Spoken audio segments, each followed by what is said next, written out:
IMA জাহেলিয়াত বলে একটা কথা আছে। এই গত সরকার এই আইএমএ জাহেলিয়াতকে প্রতিষ্ঠিত করে গেছে সর্বক্ষেত্রে। অবশেষে হাসিনার বিভৎস আয়নাঘরের দৃশ্য সামনে এসেছে।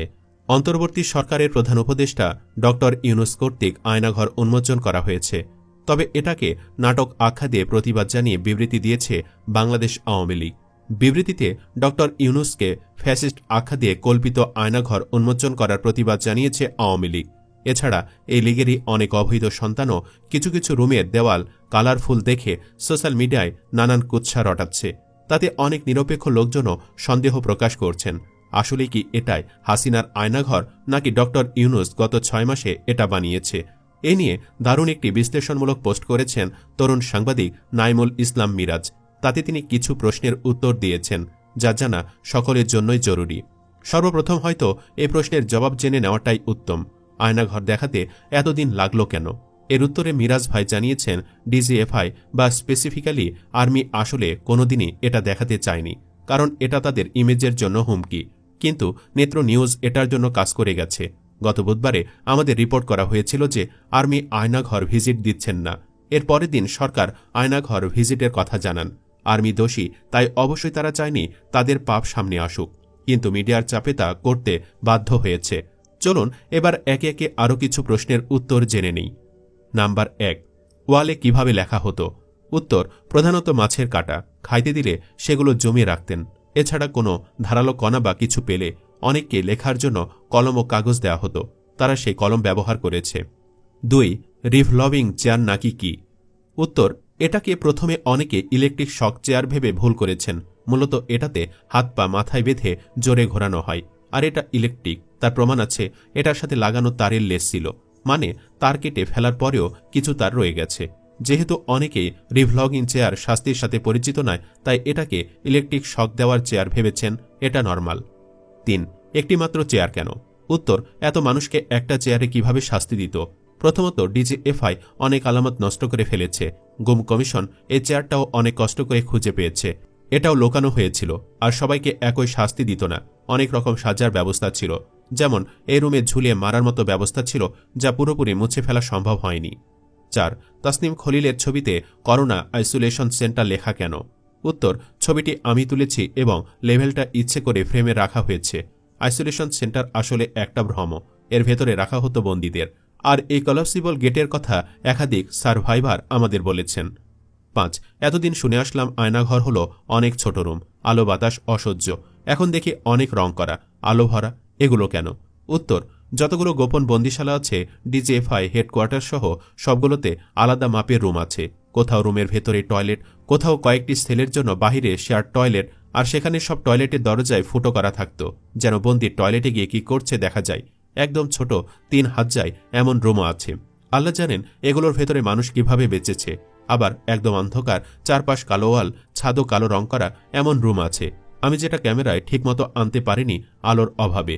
কিছু রুম তুলনামূলক ভালো ছিল, সেগুলোকে ভিআইপি রুম বলা যায়। 6, একটি লাল তোয়ালে কিভাবে এলো? উত্তর, লাল তোয়ালেটা আমার চোখে পড়েনি, তবে র‍্যাব 2-এ এখন নতুন করে যারা কাজ করতে আসছেন তাদের অনেক সেনা সদস্যের ট্রাঙ্ক জিনিসপত্র আছে, হতে পারে তাদেরকেও এটা রেখেছে। মিরাজ ভাইয়ের আলোচনা এখানে শেষ হয়নি। প্রশ্নোত্তরের পর তিনি নিজের 9টি শকিং পর্যবেক্ষণ শেয়ার করেছেন। প্রথমত, ওয়াশরুমের দরজায় ফুটো করা। দ্বিতীয়ত, ওয়াশরুমগুলো এত ছোট যে কমোডগুলো সোজা বসানো যায় না, ডায়াগোনালি বসাতে হয়েছে। আমি জানি না ওরা এখানে কিভাবে বসতেন, নিশ্চয় অর্ধেক বসেই কাজ সারতে হতো। তার উপর ফুটো দিয়ে গার্ড এসে দেখবে। ভাবা যায় সার্ভাইভারদের মুখে শোনা কোথাও কোথাও ওয়াশরুমেও সিসি ক্যামেরা লাগানো। নাম্বার 2, যতটা সম্ভব এটাকে ট্রান্সফর্ম করার চেষ্টা হয়েছে। অনেক জায়গায় ওয়াল রং করা হয়েছে, লেখা মুছে ফেলার চেষ্টা হয়েছে। অনেক জায়গায় নতুন ওয়াল তুলে দেওয়া হয়েছে, আবার কোথাও ওয়াল ভেঙে ফেলা হয়েছে।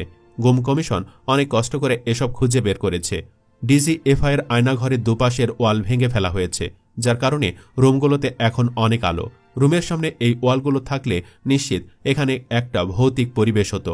এমনকি র‍্যাব 1-এর একটা ওয়াল না ভাঙলে গুম কমিশন সবচেয়ে ছোট খুপড়ির মতো রুম খুঁজে পেত না, অথচ কেউ ভাবেনি এর ভেতরে রুম থাকা সম্ভব। নাম্বার 3, স্কুইড গেম সিরিজ হয়তো দেখেছেন, যেখানে গার্ডদের আইডেন্টিটি যেন না বোঝা যায়। তারা একই জামা কাপড় মুখোশ পরে থাকে। এখানেও কিছু ব্যবস্থা নেওয়া হতো, যেমন এক গার্ড আরেক গার্ডকে শীষ দিয়ে ডাকত, নাম ধরে ডাকত না, বন্দীদের সাথে ফিসফিস করে কথা বলতো যাতে তাদের আসল ভয়েস শোনা না যায়। 4. আরমানকে যে রুমে 8 বছর রাখা হয়েছিল তার সামনে সাদা টাইলস ছিল। ওরা টাইলস চেঞ্জ করার চেষ্টা করছে। টাইলসগুলো ফ্লোর থেকে তুলে একটা সেলের মধ্যে ঢুকিয়ে সেলের সামনে আরেকটা ওয়াল তুলে রং করে দিয়েছে। আবার সেলের ভেতরে ছোট একটা ওয়াশরুম, তার সামনেও আলাদা ওয়াল তুলে দেওয়া হয়েছে। নাম্বার 5. জঙ্গি নাটক বানানোর জন্য ওদের স্টকে অনেক ইসলামিক বই আছে, যেগুলোর একটা স্ট্যাক পাওয়া গেছে। নাম্বার 6. আমি প্রিজন ব্রেক মুভি পছন্দ করি। শশাঙ্ক, রিডেমশন, এক্সেপ্ট প্ল্যান, প্রিজন ব্রেক এমন অনেক সিরিজ দেখেছি। সেই এক্সপিরিয়েন্স থেকে মনে হয় আয়নাঘর থেকে পালানোর কোনো সুযোগ আছে বলে আমার মনে হয় না। নাম্বার 7. উপদেষ্টা আসিফ ও নাহিদ তাদের সেলগুলো চিনতে পারে। আসিফ প্রথমে চিনল, একটু কনফিউজ ছিল। তারপর আমরা যখন ওকে ওয়াশরুম দেখাই, সে ওয়াশরুম ও ওয়াশরুমের আয়না, বেসিন এগুলো দেখে চিনতে পারে যে এটাই সেই রুম। একই বিল্ডিংয়ে নাহিদও তাকে যে রুমে রাখা হয়েছিল সে রুম খুঁজে পায়। তবে রুমগুলোতে কিছু মডিফিকেশন করা হয়েছে, ভিন্ন দরজা লাগানো হয়েছে, এক্সস্ট ফ্যান খুলে ফেলা হয়েছে, অনেক জায়গায় 2টি রুম ভেঙে একটি রুম বানানো হয়েছে। কিন্তু তাদের এই ট্রমা কাটানোর জন্য একটি ক্লোজার দরকার ছিল, যেটা তারা পেয়েছে। নাম্বার 8. তাসনিম খলিল একজন ব্রিলিয়ান্ট সাংবাদিক। নাম্বার 9. এটি মেনে নেওয়া কঠিন। মোবাইলের ফ্ল্যাশ লাইট জ্বালিয়ে দেখেছি কালো দেয়ালে লেখা আছে মানুষের ফোন নম্বর, কাকুতি মিনতি, ঠিকানা, বন্দীদের জন্য মেসেজ। ভাবা যায় না একজন মানুষ দিনের পর দিন, মাসের পর মাস এই বন্দিশালায় কাটিয়েছেন। প্রতিদিন ঘুম ভাঙতেন একটা হোপলেস পৃথিবীতে, ক্ষণে ক্ষণে মৃত্যু ভয়। এভাবে কি বেঁচে থাকা যায়? পরিশেষে তিনি লিখেছেন, মানুষ মানুষের সাথে কিভাবে এত নিষ্ঠুর হতে পারে। তবুও যারা বলে আয়নাঘর ভুয়া বানানো, তাদের এফইউ বলে পোস্টের ইতি টানেন মিরাজ ভাই। সব মিলে গুলি করে মারার চেয়েও আরও ভয়ঙ্কর ছিল আয়নাঘরের বন্দিশালা। কতগুলো মানুষকে তারা বছরের পর বছর বন্দি রেখে নির্যাতন করে শেষ করে দিয়েছে।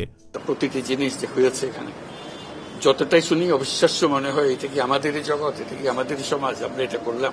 যারা পেল না কোনো খাবার, চিকিৎসা, একটু পরিবার ও আত্মীয় স্বজনের দেখা, আয়নাঘরের ভিতরে যে নির্মমতা ও অমানবিকতা ঘটেছে তা কল্পনার বাহিরে। মানুষের প্রতি মানুষের এমন নিষ্ঠুরতা সত্যিই বোঝা কঠিন। মিরাজ ভাই যে সাহসিকতা ও আন্তরিকতার সাথে এই ঘটনাগুলো তুলে ধরেছেন তা সত্যি প্রশংসার যোগ্য। এ ধরনের ঘটনা যেন আর কখনোই না ঘটে, সেজন্য আমাদের সবাইকে একসাথে কাজ করা উচিত। গাড়ির ভিতরে ঢুকে দিয়ে তারা বলছে তুমি সন্ত্রাসী, জঙ্গি, এগুলো বলে বলে তাকে নিয়ে আসা হয়েছে। ন্যায় বিচার ও মানবিকতা প্রতিষ্ঠার জন্য আমাদের প্রত্যেকেরই দায়িত্ব আছে। সুপ্রিয় দর্শক, এত কিছুর পরও যারা সামান্য এক হাসিনার জন্য দেশের বিপক্ষে দাঁড়ায়, তারা দাজ্জালকে দেখে কি করবে ভেবে দেখেন। এরা তো এক বাক্যে দাজ্জালকে খোদা মেনে নিবে। আপনারও কি তাই মনে হয় না? কমেন্টে জানাতে পারেন মতামত জানাতে ভুলবেন না মিরাজ ভাইয়ের বিশ্লেষণ কেমন লেগেছে। ভালো লেগে থাকলে লাইক, শেয়ার ও চ্যানেলটি সাবস্ক্রাইব করুন। ধন্যবাদ।